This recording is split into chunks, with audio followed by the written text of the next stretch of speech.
มาซุงค่ะมาพบทุกยาค่ะนั่งหลับแทงยาค่ะนอสองยูรีกินวันกันอยู่ค่ะเนค่ะแต่ยูรีกินวันอยู่ค่ะ Hello guys nice to see you again I hope you are doing fantastic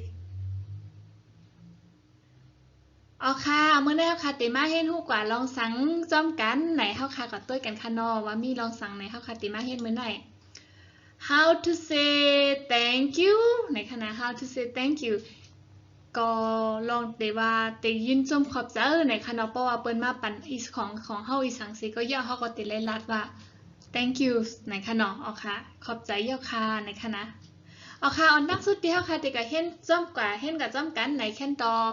สังเสริมว่าคลิปในมีพรหลีตนตาพี่น้องใต้เขาในก็แค่นเราอย่าลืมกดไลค์กดแชร์กดติดตามเหมือนช่อง YouTube ค่ะสีกำคันนอนหนังเฮยค่ะเดมี่ฮังใส่เฮ็ดคลิปมาบอกมาปันตนตาพี่น้องใต้เขาใน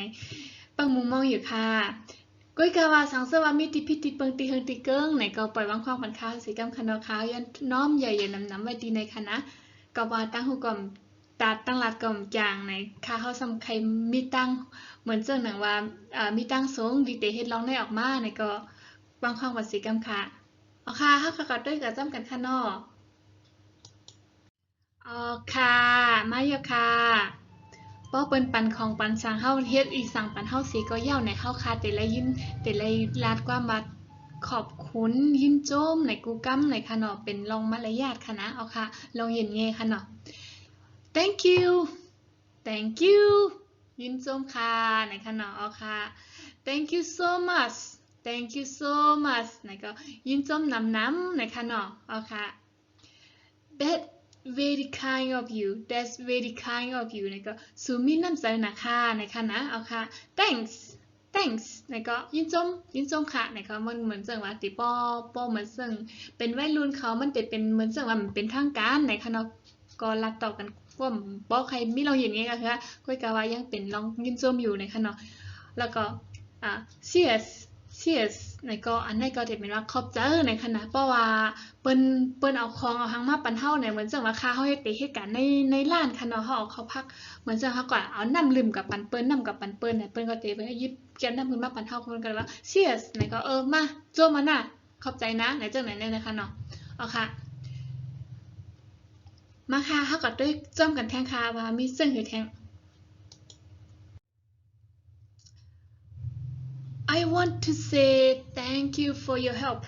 I want to say thank you for your help ก็เฮาใครลาสูว่าเฮายินโจมติสู่จอยแถมในคันเนาะเอาค่ะ I owe you one I owe you one ก็คือเฮาถูกหนี้สู่1ปอกในคันเนาะก็เหมือนจะมาเปิ้นจอยแถมเฮาให้ก็เฮาเหมือนเฮาถูกหนี้เปิ้นไว้เนี่ยนั่นนะคะนะตีหมายต้องตีความหมายของมันแต่ก็เขาถูกนี้เขาถูกนี้สู่หน้าป้อต่างปอกมาเขาเดี๋ยวจอยเลยสู่ขึ้นปอกในสู่จอยเฮาในนั่นนะคะนะ Thank you for stopping by Thank you for stopping by ก็คือยินโจมตีเวมาเลนาค่ะมาเลหาในคณะค่ะยินโจมตีมาเลหาในคณะเปิ้นเจอมาเฮาอยู่ตีเฮิรนให้ก็เปิ้นกว่าตั้งหลายมาตั้งหลายเปิ้นเหมือนจะว่าเปิ้นผ่านมาเฮิรนเฮาก็เปิ้นมาเวหาเฮาในคณะเฮาก็ต้องก่อนที่เปิ้นเตมือเฮาก็เตลาดว่า Thank you for stopping by ก็คือยินโจมตีมาเลหาหน้าในคณะเอาค่ะ You makes my day you makes my day ก็คือสู่เฮ็ดเฮาเมื่อในเป็นวันติลีเนี่ยก็คือเหมือนเปิ้นเฮ็ดเฮาเหมือนจะว่าเฮาไรหันเขาเฮามีเฮาเฮ็ดเฮามีตั้งเสื้อใจเขาเฮ็ดเฮาเอ่อมีวันติลีในคณะเหมือนจะว่าเอ่อเปิ้นเป็นอีหยังที่เฮ็ดเฮามีความสุขนั่นน่ะค่ะเนาะค่ะหัวมังเจอมังเมียวในความใต้เฮามันก็มีในคะเนาะค่าเข้าหัวตีหาจังเลยมาเปปันไหนก็ความปันสิกรรมคณะอันนี้ก็จะเป็นความตอบตีว่าป้อเฮาปันของเปิ้นเย้าในเหมือนจะเปิ้นลาดว่ายินจมหังเฮาเย้านะเฮาก็ติได้ตอบเปิ้นขึ้นว่าอำเป็นซางอย่าไปว่นนะมีสังก็อย่านอนเหมือนจะว่าเฮาเต็มใจปันหน้าในก็อันได้เป็นตัวของเฮาที่เฮาติลัดตอบเปิ้นขึ้นตอบเปิ้นขึ้นหันนะเฮาก็เตว่า you're welcome you're welcome ในก็ยินดีค่ะในขณะเอาค่ะ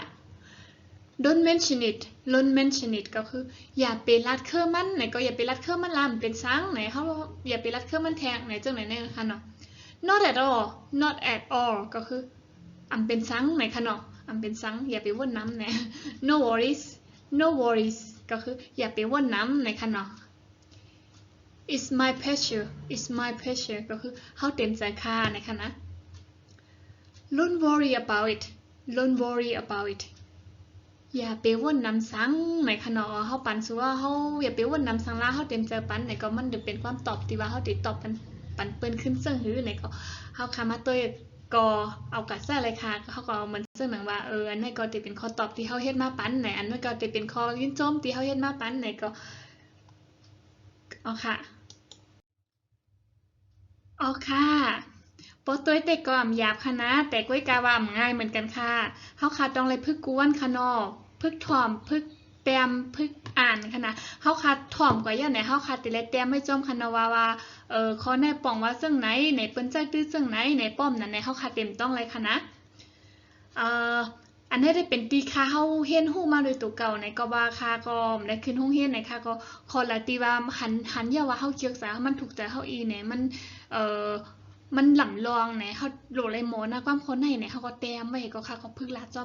มไหนเป็นเจ้าไหนคะเนื่องจากเป็นตัวของค่ะฮะแต่ว่าคนเฮากูก็วนมันก็เหมือนกันการเฮ็ดฮู้คนเฮากูก็มันก็เหมือนกันในสังเจอว่าอันที่ใครเฮ็ดออกมาในมีพ่นดีในก็แค่นต่อปันเอ็นปันแห้งค่ะเฮาสิกำค่ะเฮามุงมองอยู่ค่ะ I hope you have enjoyed this video and hope to see you again soon. Thank you for watching. It is time to say goodbyes. Bye bye. เอาค่ะย้อนลือกว่าก่อนค่ะหน้าจังให้พบทบกันใหม่แทงค่ะยื่นจมใหญ่ๆนำค่ะที่ปันแห้งเจอก้อยกาวาสังเจอว่ามีคอถามอีสังไหนก็คอมเมนต์เข้ามาเลยค่ะนะคะเขายินดียินจมแต่ได้ตอบคำถามมันตอนตาพี่น้องใต้เขาก็ค่ะหมายซุงค่ะบายบาย again